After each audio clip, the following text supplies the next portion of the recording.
Good afternoon, everyone. I hope you are well on this October 13th. Residents of Cedarfield, team members, and any families that are here at the community, thank you for tuning in here at 3 o'clock. Those of you that are listening tonight, Pinnacle Advantage members and or families or residents that happen to be viewing the video, or team members that are looking at a segment of this video, which I'll talk about in a couple of minutes. Please feel free to call down to administration tomorrow, and we'll answer any and all of your questions just as soon as we can. And so there's a lot of information today, and an informed, as David Stewart often says, an informed public is a cooperative public. And so the more that we all know of this information about the live chat and are crystal clear about it, the better we all are as a community. So first thing, our dashboard at Cedarfield is now officially green, dark green. We have 0 cases. That one team member that I was referring to last week, that team member is doing well, and that team member has cycled off their quarantine, and we have 0 residents that we are testing and or following at this point. So dashboard's completely green, so that's obviously great news. The regional dashboard, those of you that are looking at the main channels on TV might have seen, especially Channel 6, they're pretty accurate in reporting this, that the state 7-day positivity rate in the Commonwealth dipped to 7.8%. That is down from 8.3% last week. So good news, Commonwealth is heading in the right direction. And even when I'm listening to the evening news and looking at some of these COVID stories that Fox or CNN or CBS are reporting at night, and you see the United States flashed up on the screen, and they're talking about specific metrics. Usually Virginia is not highlighted now, so that's good news. More of, but we pray for everybody else. More of the red states that are beyond a certain tolerance within some of the metrics are in the Midwest and out in the West. So anyway, Commonwealth is doing well. Henrico is about 5.2%. That is down from last week of 5.5, I believe was last week. Richmond is still sitting a little bit above 7%. Chesterfield is right around 8%. Hanover, again, right around 8%. And Goochland is right around 5%. So the regional dashboard is heading in our favor as well, as we're all trying to do the right thing. Our COVID-19 evolving preparedness plan has not changed. We don't have any, we've been talking often here in the last week with the Virginia Department of Health. And given the fact that our dashboard is green, in independent living, cottages, main building, and in any of the neighborhoods, there are no recommendations at this point with our evolving preparedness plan. So we do not have anything to publish as a new document with our preparedness plan. However, we do have one document. Can I drum roll? Is there drums? Drum roll. If you haven't visited your cubby box lately and or your mailbox in the cottage, those of you that live in memory supports or assisted living or healthcare, your mailbox as well.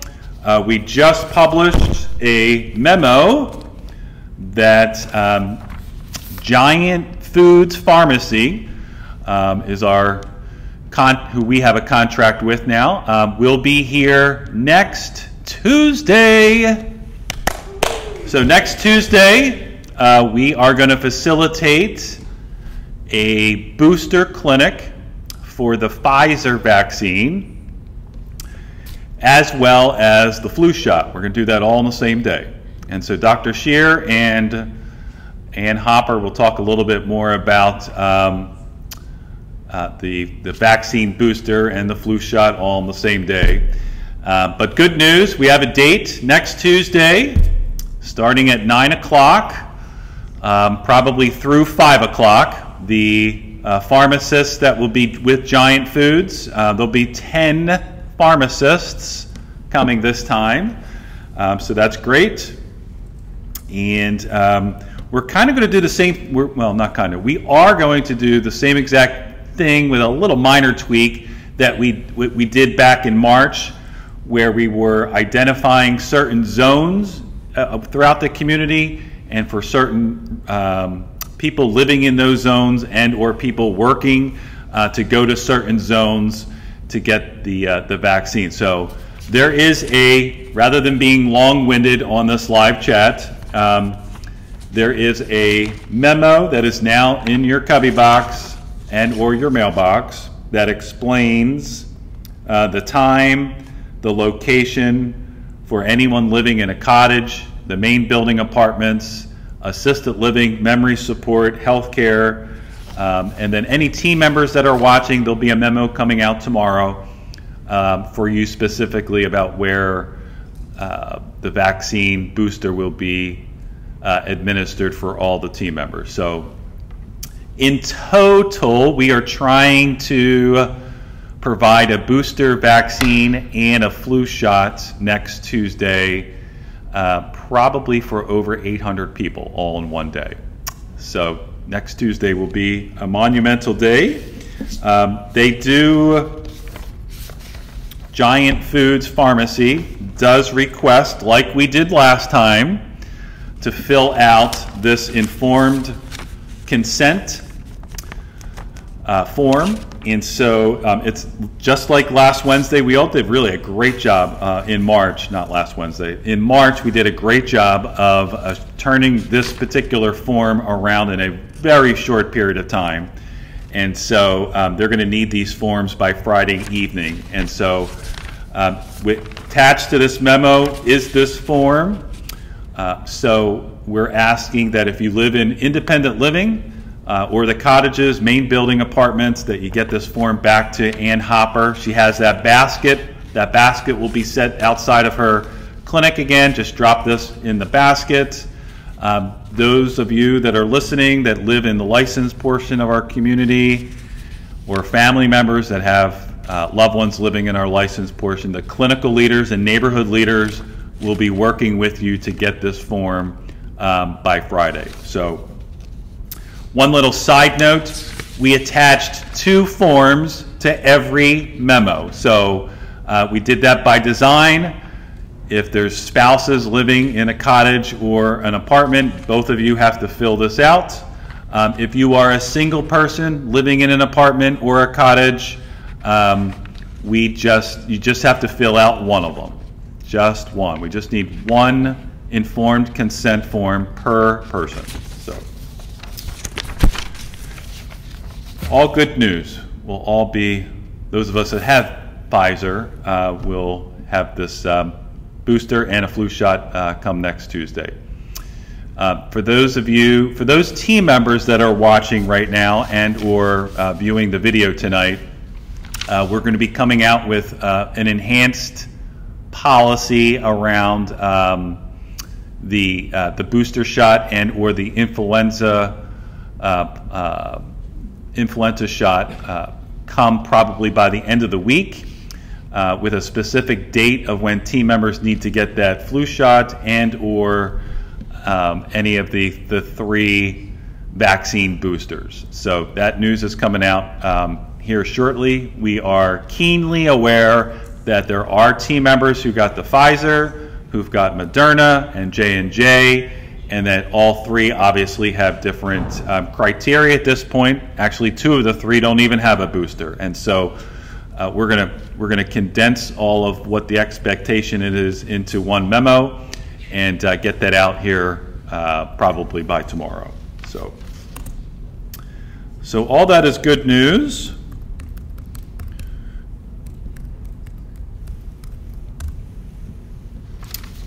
And I think that is it with the booster. Since we're talking about COVID stuff, why don't we invite Dr. Shear and Ann Hopper up to talk a little bit more about frequently asked questions that have surfaced here in the last week or so.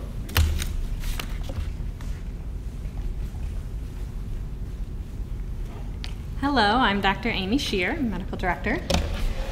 Hi, I'm Ann Hopper, the nurse in the clinic. And we'll get started with the questions about these vaccines for Tuesday. Dr. Shear, the first question is, I don't want to get the flu vaccine. Can I just get the booster? So I want to encourage everyone to get both.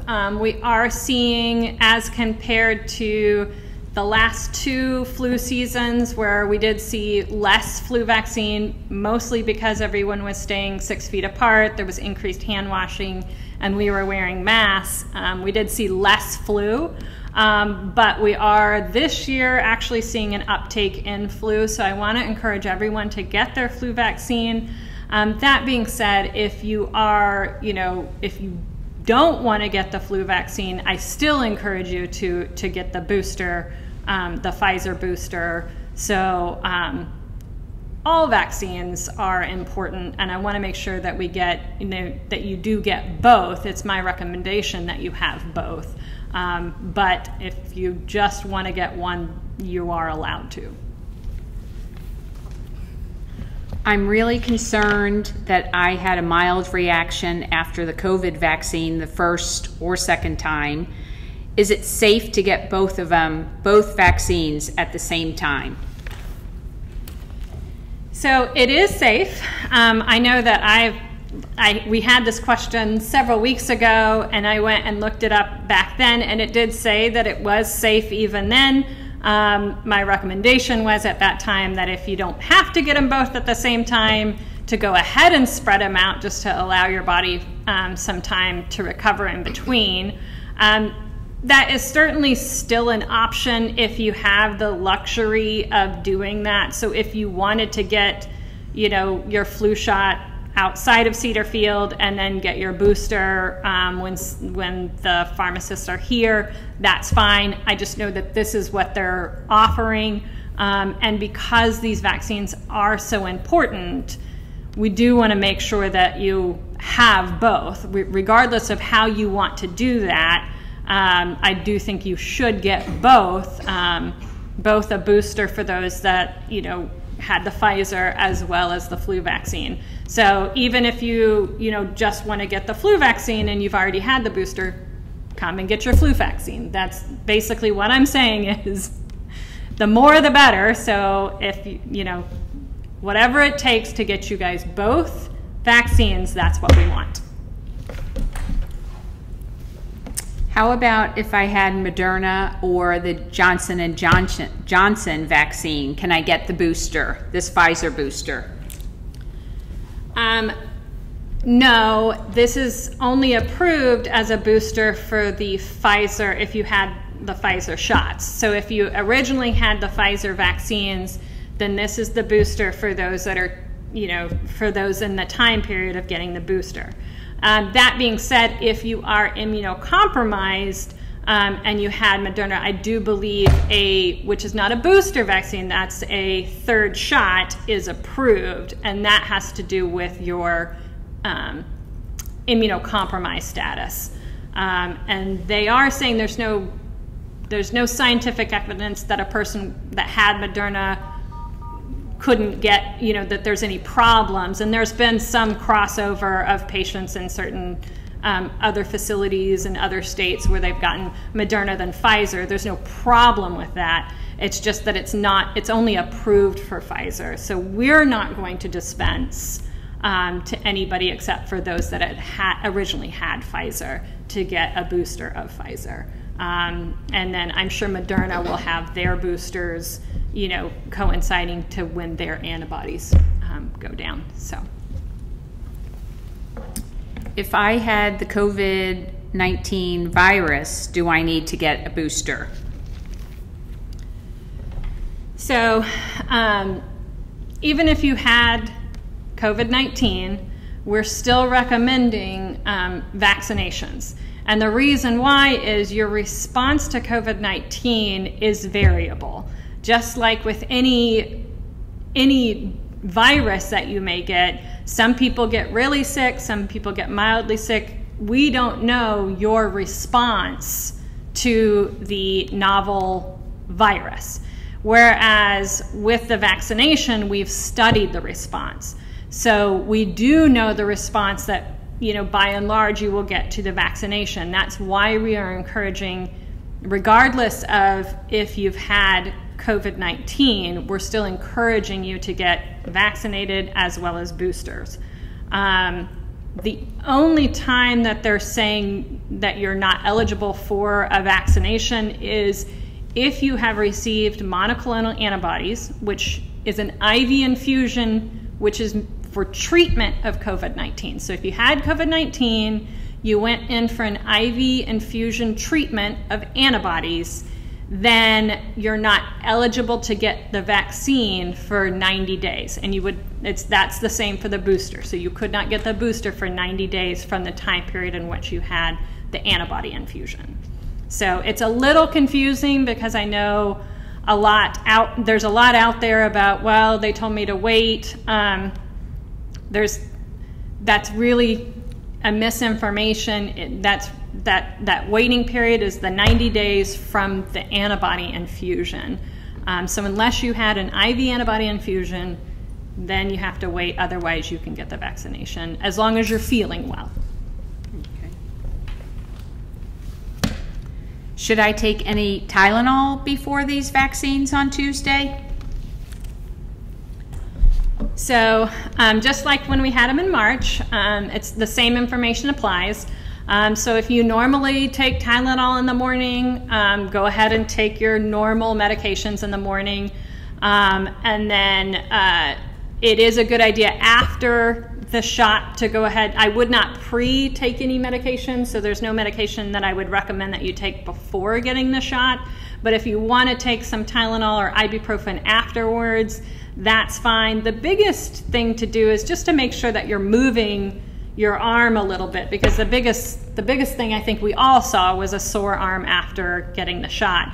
And that is a little bit less for those that are able to move and exercise that arm to some extent. And also just an ice pack on the arm does a world of difference. So I would encourage kind of a little bit of movement as well as some ice after the vaccination. If you want to take some Tylenol or ibuprofen, that's fine, but you don't need to take anything beforehand. And do I need to hold any medications the morning of the vaccines? So by and large, they're saying, just like last time, take all your normal morning medications as you would normally take. There's no recommendations to hold anything. There may be some exceptions for people that are on things like methotrexate or some of those immune medications. Again, if you are concerned, go ahead and reach out to your rheumatologist or doctor to ask. But for the most part, blood pressure, cardiac medications, diabetic medications, the medications we most commonly see, there's no indication to stop any of those or hold them for the day that you're getting the vaccine. Do you know if there are any different types of side effects that we might have from these vaccines? Not any different from what the original vaccine we were seeing. So we're not seeing any new side effects with the booster. And from what I anecdotally hear, most people are saying it's kind of like the first shot that they had. A little bit more mild. It tended to be that second vaccine shot that had a little bit more symptoms with it. So this one has been fairly well tolerated from those that I've heard that have gotten it. And why is it so important for Cedarfield team members to be vaccinated? So they actually, I try to keep up with all of my medical journals and articles. They did post something recently that I felt was really interesting, where it looked at kind of the importance of, your community rates of positivity and your long-term care community rates and how they coincided. Because back in the beginning of this, we were seeing large outbreaks in long-term care communities, especially in nursing homes, those settings. What they actually went back now and are finding is that the most important component of all of this is actually the caregivers in those settings, because they are the ones that are more likely to be outside in the community. So in a community where the positivity rate is high, bringing that back in that's why it's so important that our team members are vaccinated. Because as we saw in other states, and even our own, most of the time the residents in the community were, the level of vaccination status was very high. Luckily, Cedarfield is one in which the team member rate was also very high, but there are many more communities out there where the workers, the rate of the vaccination status of the workers was very low at the beginning when vaccines were first offered. And that's where they were seeing more of those outbreak cases of, even though the residents were vaccinated, they were having infections of COVID-19, which is why I think Cedarfield initiated the requirements. But the good news in all of that is that when we can get team members vaccinated, and that's why it's so important that we have vaccination of everybody on campus, the rates really are very, very low. So we're not seeing even that, you still have 1-2 outbreak cases, but not nearly what we were seeing, March of last year. So, and prior to. So two questions came in. Uh-huh. To repeat this question too for everybody. Can I get the flu shot only next Tuesday? Can I get the flu shot only? Yes, you can. You can get the flu shot only, especially, if you didn't get the Pfizer originally, come in and get your flu shot. So we want you to be as vaccinated as you're able to be. So yes, we are offering for those that do not want the booster, you are able to get just the flu. If I get the booster off campus, do I have to absolutely tell Ann Hopper? If I get the booster off campus, do I absolutely have to tell Ann Hopper? Yes, you do. Dr. Shear doesn't need to answer that. Yes, you do. I need the copy of your card. Thanks. Any other questions? No? Yes. Oh, yes. Okay. I have two, and if you'd repeat them. One, what is the relationship between a mammogram and the COVID? My understanding is you have to put the mammogram off. So the question was about the relationship between the COVID-19 vaccine and mammograms, and there is an association there. You do have to hold one for a period of time, and I am sorry because I know I read that information somewhere, and now I can't remember what the recommendation is. So I would have to look that up, but I do know that there is some period of time in which you're supposed to hold off getting the mammogram, so there needs to be a period of time. But I believe if you've already had a mammogram, you're okay to get the vaccination. It's just if you get the vaccination, you don't want to have a mammogram within a certain time period. 6 weeks, I think. Yeah, 6-8 weeks is what we're thinking. But again, I would have to look that up. The other, for women or men who have had breast cancer, can they get both inoculations in one arm?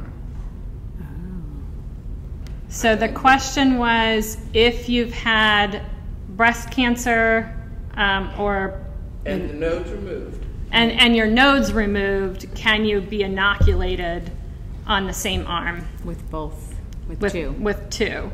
Either arm, get two in one arm. Right, Yeah. that's what we mean. Yeah, I don't see why you couldn't get both vaccines in the same arm. At the same day? That's.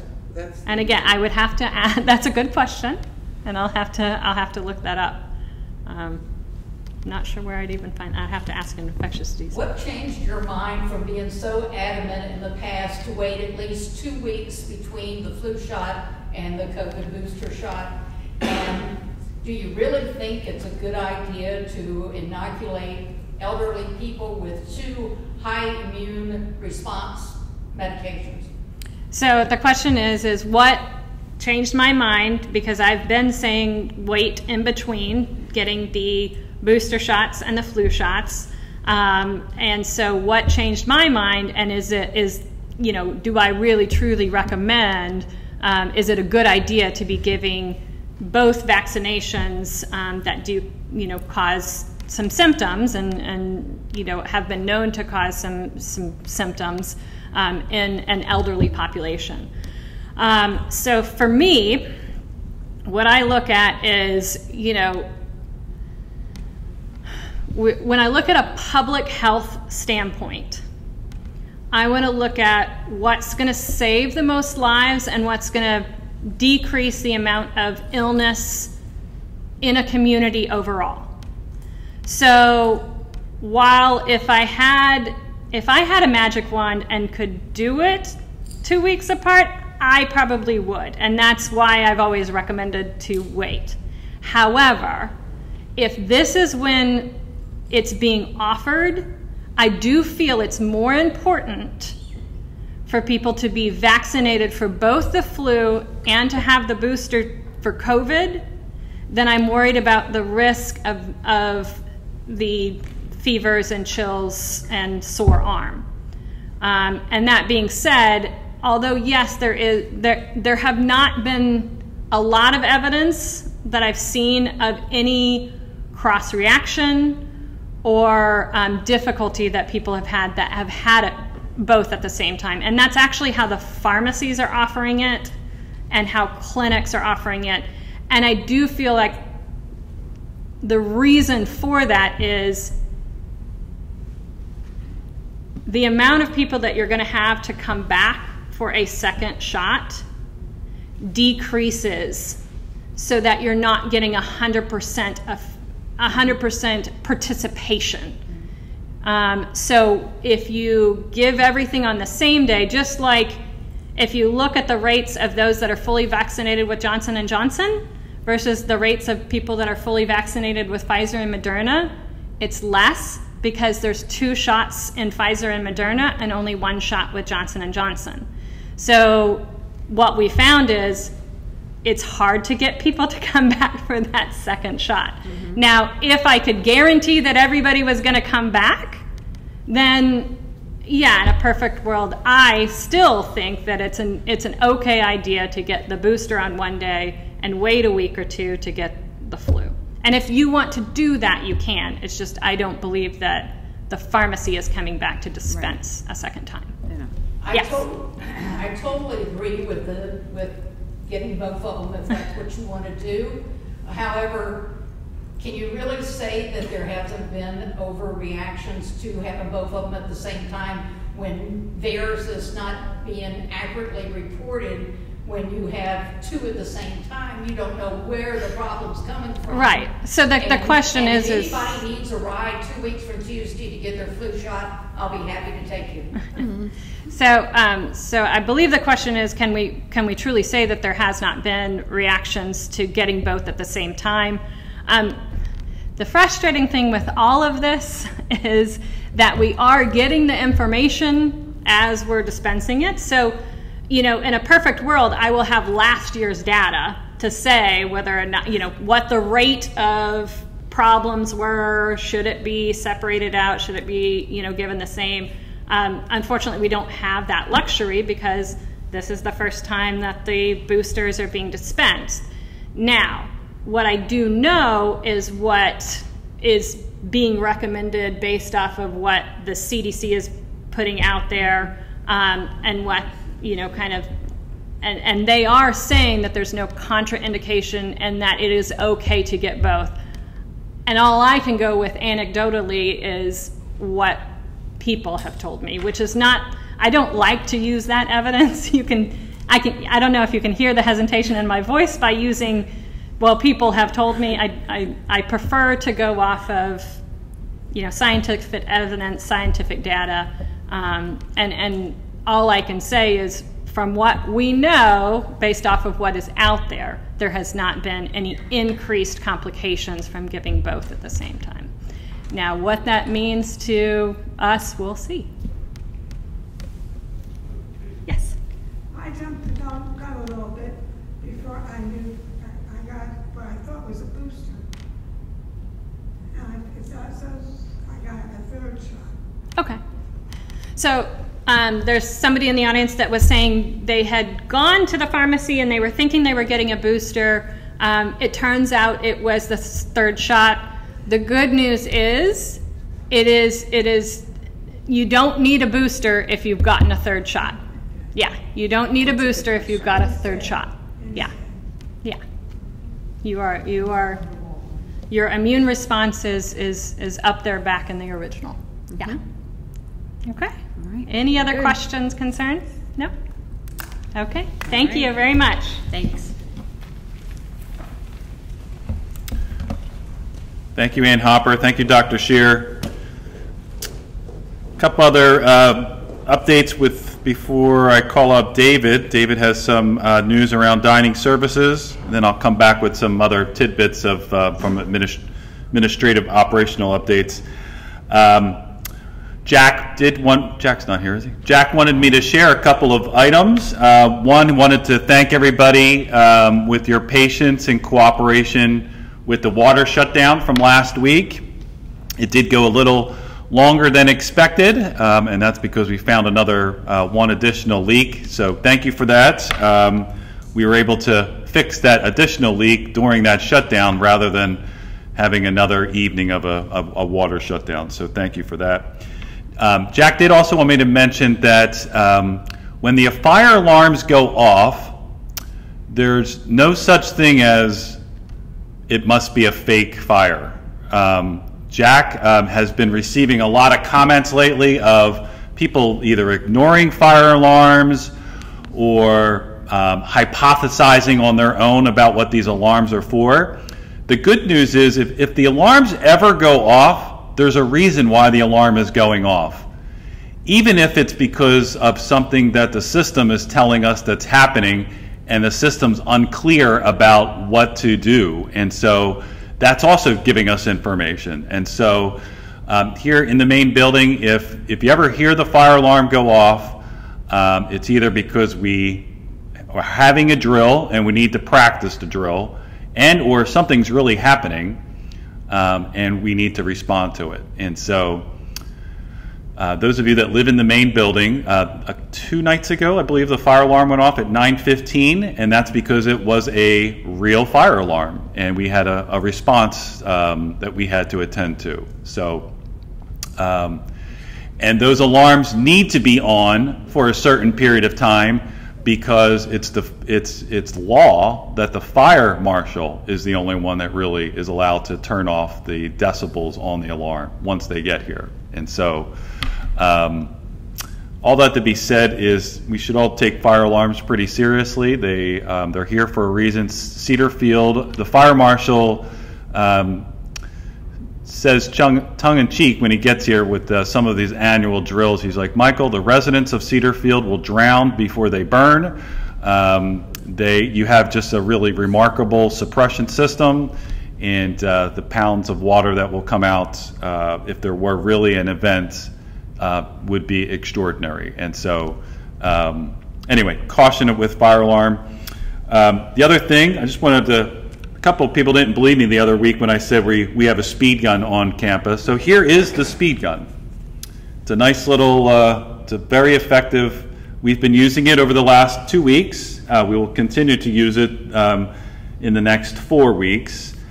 We have people that are scattered throughout the campus in their camouflage using this gun, using this speed gun to help people realize the speed that they're driving down the parkway, down Cedarfield Lane, and in and around the building. And so this is Speed Prevention Month at Cedarfield. Last thing that Jack wanted me to mention, was a little update of work orders.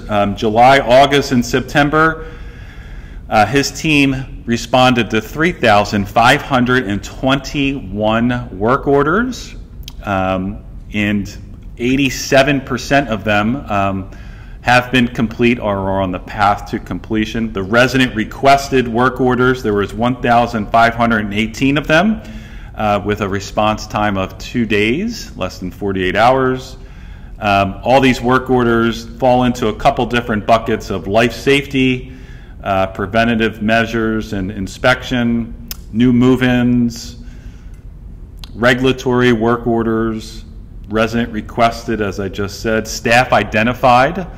There were 400, I just love this statistic, there were 445 work orders that the staff identified as we go about our jobs, identifying things that maintenance needs to fix. And so that turnaround time was about 3.5 days. And so Jack committed to publishing quarterly some metrics, so he couldn't be with us today. So those are some of his benchmarks and metrics that he uses to monitor the maintenance department. Okay, David's going to come up and talk a little bit about, can't believe we're going to talk about this, but cafe and Thanksgiving. Oh, yeah. Talk a little bit about Thanksgiving. Yeah, I forgot about that. Yeah, I would have failed. Good afternoon, everybody. I'm David Stewart here representing Dining Services. So I've got a couple of things I want to mention to you all. One of the questions most often asked of me is how are we doing on recruiting? And that's kind of, how do I answer that? Monday we came in and we had nearly 40 applications. That's a lot. And as I talk to other food service directors that I interact with, sometimes they're getting none. So we really do recognize the importance of working those applications quickly. We laughingly say we want to call people before the ink dries. And so we did reach out to almost every one of those people. So far we've reached, I think, 5, set interviews with them, and none showed up. So it's an interesting world we live in. People are deciding not to work rather than work at jobs or wages they don't prefer. It's an interesting world. But that said, we're very fortunate. We're getting applications. We're reaching out to people. We have had some success. We did hire a fairly skilled individual cook to work in the kitchen, and that allows us to free up Wallace. If anybody remembers Wallace, Wallace loves to be out front on stage making omelets or whatever, and he has helped us out in the cafe before. And so Wallace is going to go back down to the cafe, and so we're going to increase our workforce in the cafe from 2 people to 3. And that's good because we're going to have a skilled cook in the cafe. So what we're going to do with that is on Monday, October 25th, we'll open the cafe for lunch and dinner, Monday through Friday. And we're going to keep working the applications and hoping we can get some counter attendance and get the hours even expanded beyond that. We understand for some people breakfast would be great. We understand weekends would be huge, and we know that. So we have had a wee bit of success in the kitchen, which is fantastic. That has, through my many years in this business, often been the most difficult thing to recruit for, are skilled kitchen personnel. And we are doing great, really great in that arena. With regard to other areas, wait staff, the team in our health services, we call them dietary aides, the cafe attendance things, not as great success, but we are getting some applications and we're working them very quickly. We have a very strong effort. I can't even begin to tell you what an effort we're putting towards this. And one of the things Michael doesn't even know is 9 o'clock at night on Friday night, I'm getting texts from our HR department, and my wife says, "Is that your girlfriend?" I said, "No, not my girlfriend. She wouldn't text me on Friday night. But Stephanie from Human Resources was taking all of our ads down and reposting them on Friday night. That's how you do it, to make them appear at the top, so that through the weekend we would get good response. And we did. We had nearly 40 applications come Monday morning, thanks to Human Resources efforts to work with us and trying to get recruits. So we're working it real hard. Very, very short staffed and wait staff, as you know, servers. Thanksgiving, it's going to happen. Whether we in dining or not are ready, it's going to happen. So as in years past, one of the most popular things that we have done is the what we call Thanksgiving meals to go.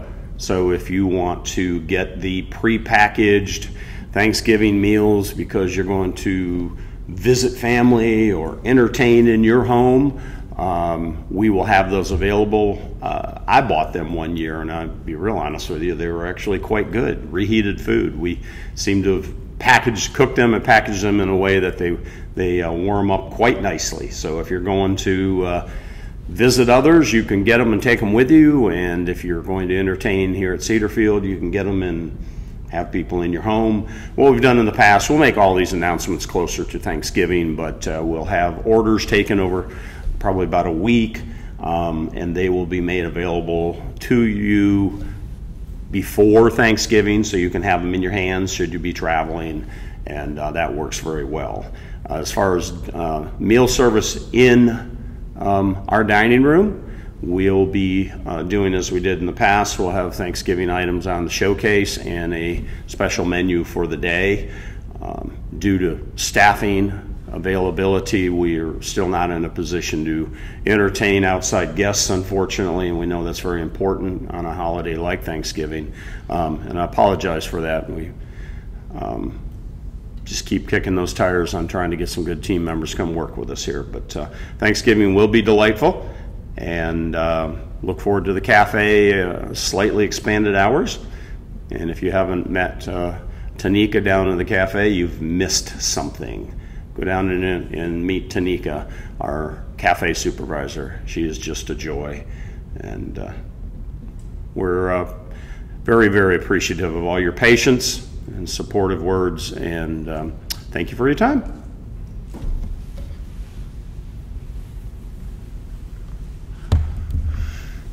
Thank you, David. Little marketing update. Search continues for a director of sales and marketing and a sales counselor. We actually have a final candidate for both of those positions on the 25th and 26th, coming in from out of town, and a group of us will be interviewing those two people.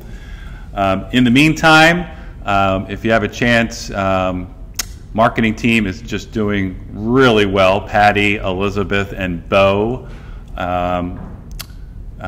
really hold down the department and helping people realize that this is a better way of living. We actually have 13 move-ins in the next 6 weeks as a complement to their sale influential skill that they have been bringing to Cedarfield. So human resources, just a little update. We had a consultant called Aspire visit us about a month ago, and this consultant asked 21 team members across the whole organization,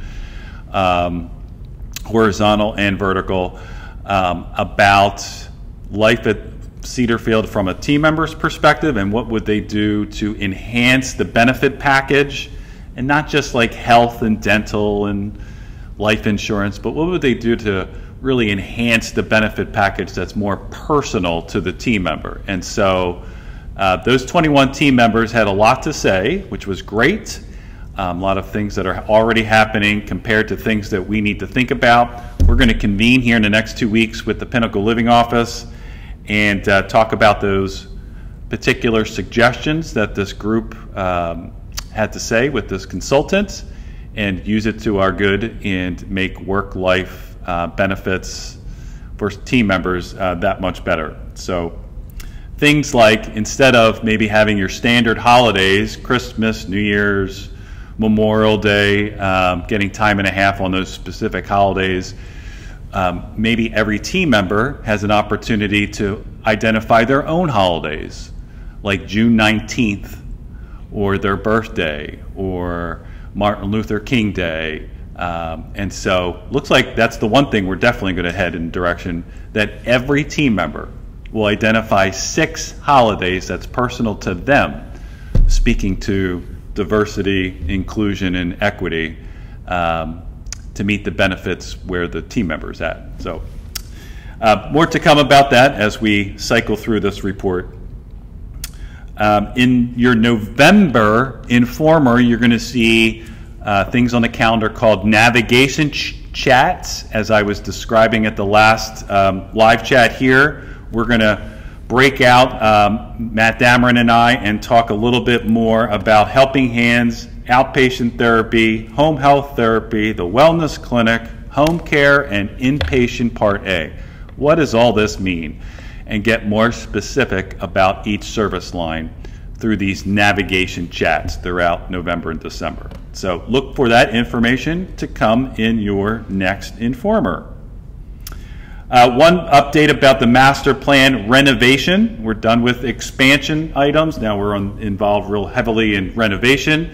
The Lavender Lane neighborhood, which is those residents that live on the healthcare floor, 4th floor, from the Cedar Grill entrance, pretty much down to what was a nursing station. That area is affectionately known as Lavender Lane, and those residents will be moving to the 5th floor of the household building on November 8th. We're very excited that this will be our first long-term care neighborhood, and Katie at the helm with George, our clinical leader, are very excited as well with Matt and Tamika to move residents into that 5th floor permanently. That'll be their permanent home. Pool repair. Hope those of you that visited the pool over the weekend, hope you found the pool refreshing and warm, hot, whatever, the temperature of the water. It's good to have the pool back.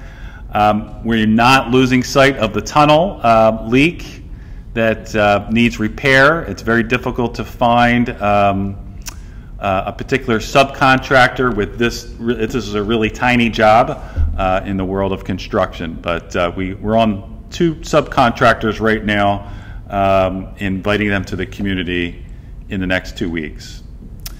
Resident parking out front. Just want to remind people that out front is not permanent parking. That is all temporary, transient parking. If you have a car out front, there are on average 55 spaces a night at midnight over on the east side of the building. Please park your car accordingly.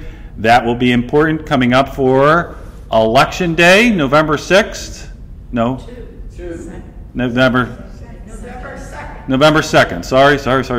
Election November 2nd. We're going to need all those spaces out front to accommodate our being a voting precinct.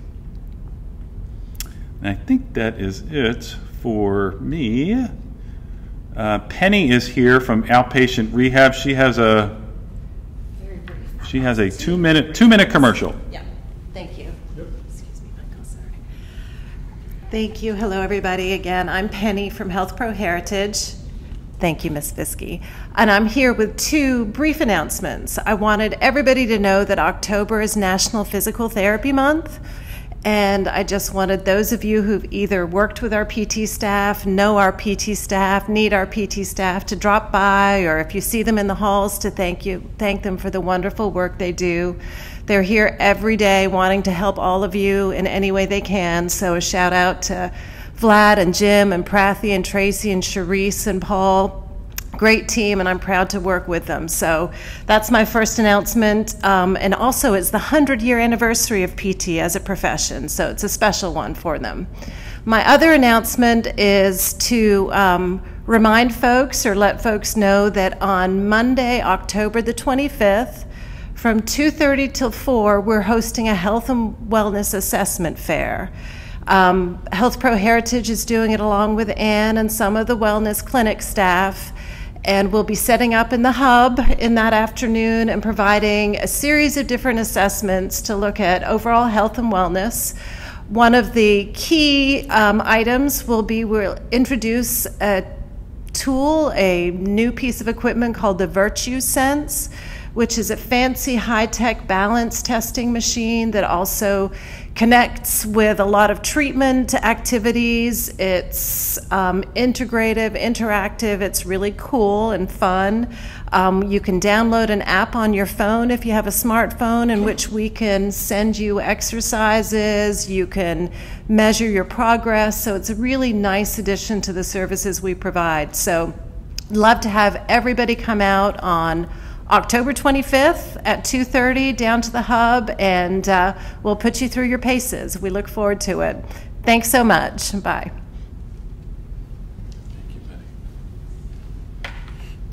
Thank you, Penny. A couple questions did come in for this live chat.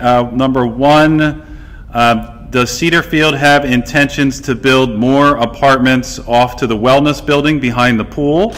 The answer is no, we do not have any intentions of building apartments off of the wellness building behind the pool. In fact, the county, I mean, that would be an impossibility. The county would never really even approve that, nor do we have any plans for that. The second question is there plans to park, is there plans to take the circle out front of the main building and put underground parking out there? And the answer is no, there are no plans to build additional parking out underneath the circle out front. We honestly have plenty of parking right now. We have 55 spaces that are available as of midnight every day out on the east side of the main building. So those are two questions that came in. Anybody else have any questions? Yes, Jacqueline? We have two questions here in the audience. Monday on the active shooter drill? I'm sorry? On the active shooter drill, Monday you were going to call and set that up? Yeah, question here was the active shooter drill. When are we setting that up? We are in contact with, we have now the right person in Henrico County. We've contacted that person, and we're trying to get a date with them so that fire, rescue, and police can come out and do the drill. You said you were going to do that Monday. Mrs. Fiske, do you have any questions? It has been announced that the front of the building will be power washed. When will the other sides of the original building be power washed? The question here is we said a couple weeks ago that the front of the building would be power washed, and when will the rest of the building be power washed? We actually already did. So the front of the building was power washed, and the rest of this main building with the microbial growth on 3 feet from the ground up through the brick, we power washed the whole building over the last couple of months. So if there's any other spots that residents see that need power washing on the main building, let us know and we'll take care of it. Yes, Mrs. Zinder. I question the whole idea of not being able to get a pharmacy delivery if you're not home. Okay. I know last time I had one, I had chased all over the building before I got it. Mrs. Zinder's question here has to do with pharmacy delivery to the resident's front door. And even if the door is unlocked. Yeah, so that's a policy that we are not going to leave medicine at a front door any longer. I know that many of you probably in yesteryear left your door open and somebody would come and put your medicine on your kitchen cabinet, your kitchen table, but that is a very unsafe practice.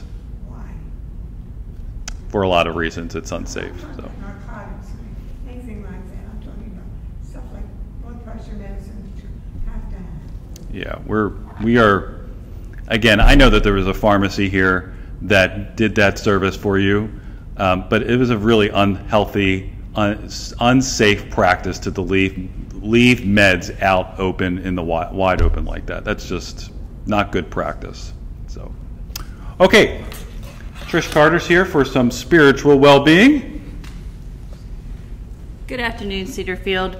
I'm going to share with you a blessing from John O'Donoghue, who is an Irish teacher and poet. The blessing is titled, For Old Age. And you can decide for yourself what old age is. May the light of your soul mind you. May all your worry and anxiousness about your age be transfigured. May you be given wisdom for the eyes of your soul to see this as a time of gracious harvesting. May you have the passion to heal what has hurt you and allow it to come closer and become one with you. May you have great dignity, sense how free you are. Above all, may you be given the wonderful gift of meeting the eternal light that is within you. May you be blessed, and may you find a wonderful love in yourself for yourself. Have a wonderful day.